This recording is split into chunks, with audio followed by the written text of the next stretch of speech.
And then I love what she said to me. She said, if someone wants to be the teacher of the year, the pharmacist of the year, the optometrist, the optician of the year, she said, the husband or wife of the year, the parent of the year, she said, every year just have one thing you're working on being fundamentally better at.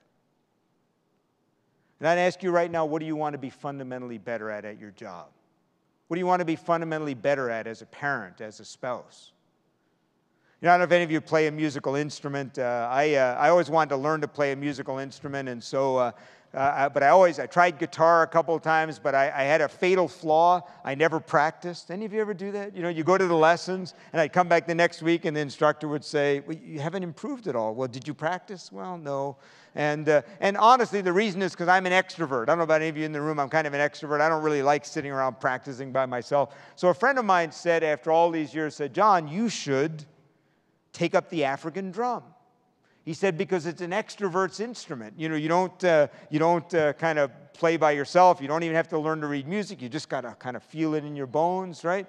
And then, of course, another friend said, well, of course, you know what they call people who like to hang out with musicians, don't you?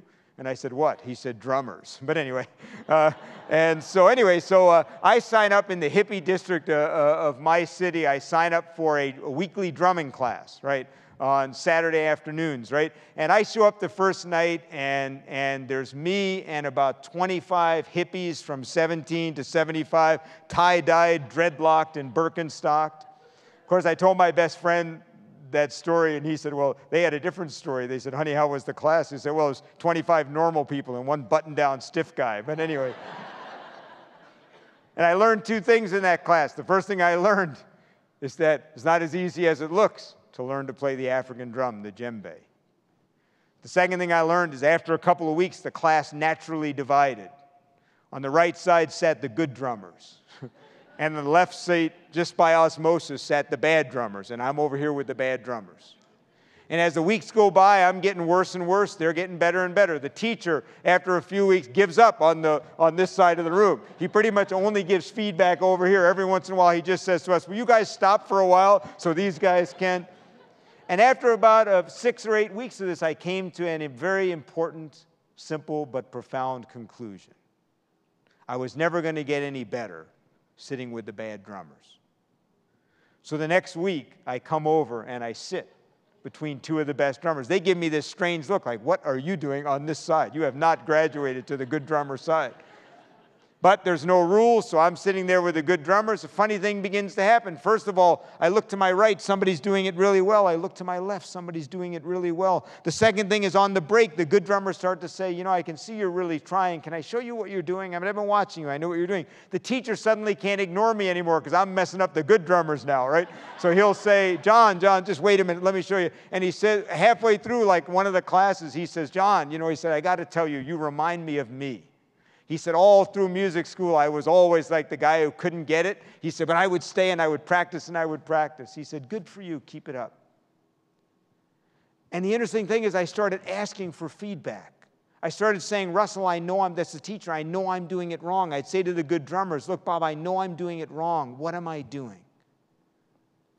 And if you want to make a commitment to grow, let me challenge you to ask people how you're doing.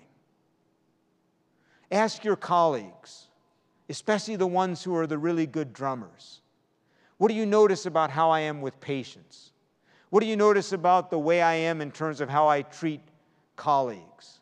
What do you notice about the way I'm showing up at work that I could improve? Start asking your kids if you've got teenagers. How many of you have children, by the way? Yeah? How many of you were children at some time in your life? Yeah?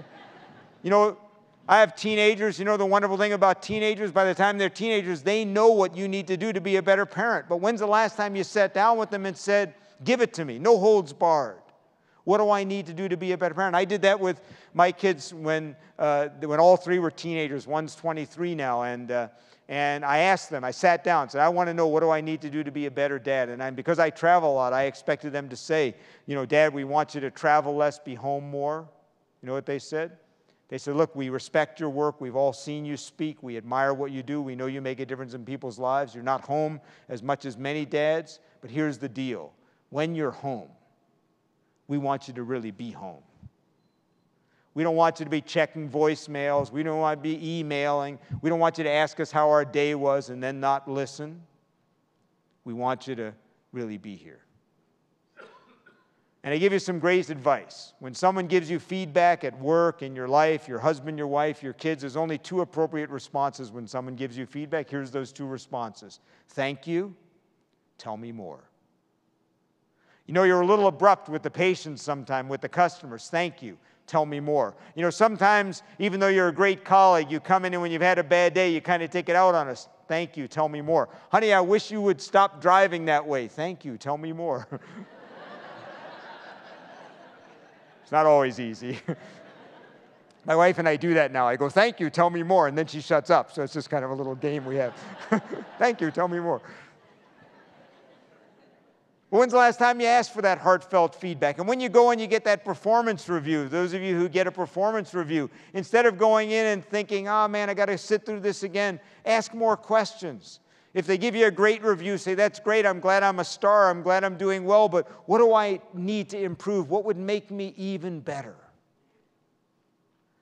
Because like that teacher, Helen O'Donnell, the path to greatness, whether it's in our personal lives or in our work lives, is that we never stop growing. We make that commitment to continue to grow, to continue to learn.